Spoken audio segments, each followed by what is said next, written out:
Vamos avançando agora para a quarta-feira, onde vamos relembrar a morte de Jesus.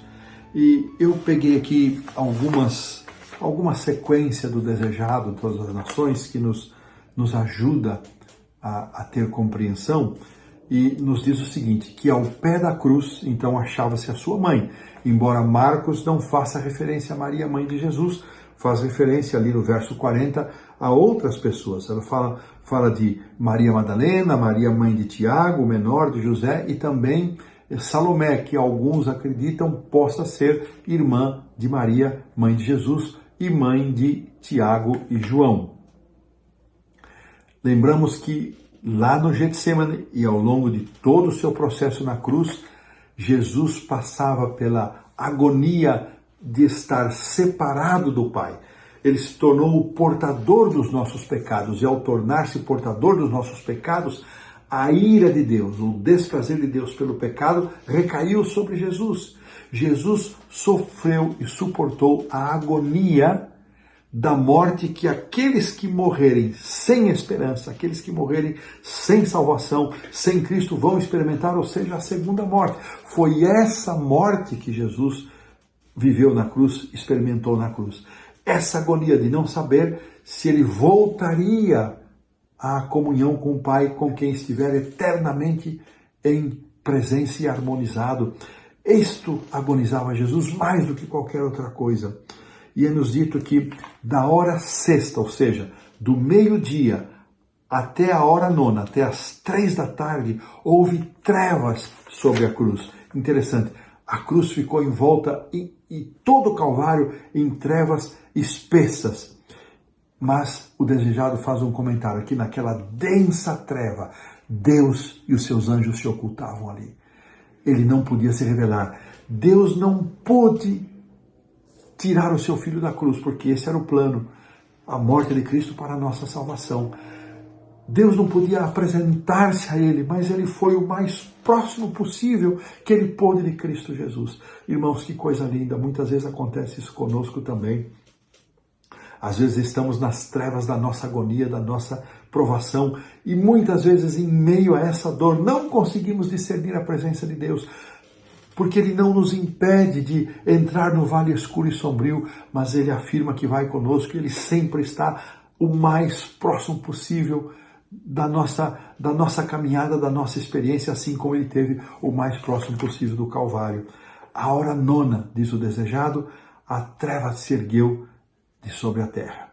Isso eu estou falando, é o capítulo 69, a glória do Calvário.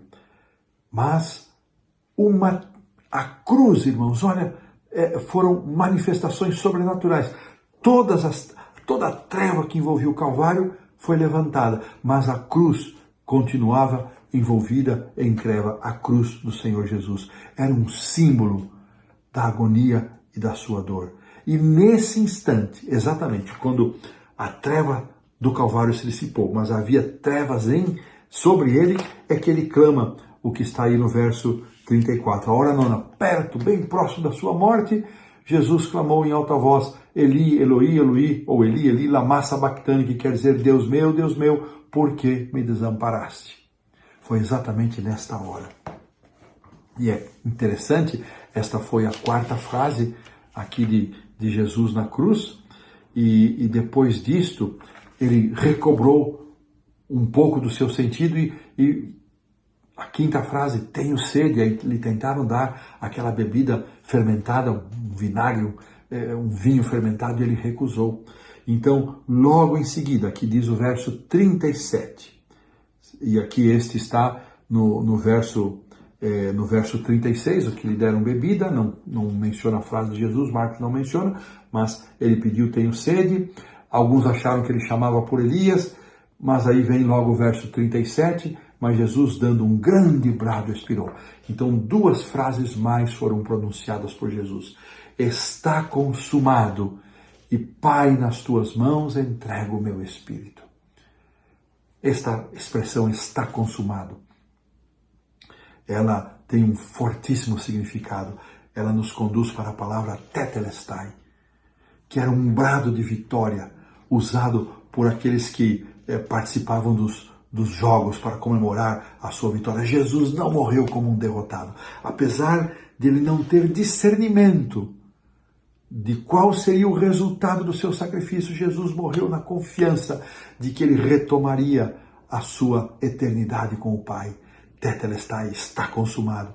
E então, Pai, nas tuas mãos entrego o meu espírito. Quando Cristo pronuncia estas palavras, então o desejado continua dizendo que já sem as trevas que o envolviam, ele pronuncia estas palavras, as trevas dele se vão, houve um tremor de terra, e novamente com as palavras, mais escuridão, terremoto, as pessoas caíram, e lá no templo, o sacerdote com o cutelo erguido, o cutelo escapa de sua mão, o cordeiro separado para o sacrifício foge. O véu é rasgado de alto a baixo. Aquilo que esteve sempre protegido e guardado agora estava sob a demonstração de todos. Efeitos e vários elementos sobrenaturais que deveriam ter marcado profundamente, e muitos daqueles homens que passavam dos líderes fugiram amedrontados com tudo aquilo que estava ouvindo, e foi do centurião, mais uma coisa que se pôde ouvir, verdadeiramente este era o Filho de Deus. Que coisa tremenda, os líderes, mesmo reconhecendo todas as cenas sobrenaturais,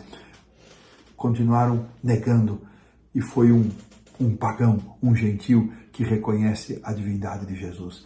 Interessante, queridos, que além destas poucas mulheres que João registra, e é muito significativo isso, nesta hora, seus discípulos haviam fugido, muitos daqueles que haviam estado com Jesus o abandonaram, a não ser umas poucas mulheres, sua mãe, aqui mencionados por João, e mencionados por Marcos, e o próprio João conta em seu evangelho que ele também estava ali, permaneceram ao lado de Jesus em todo esse tempo.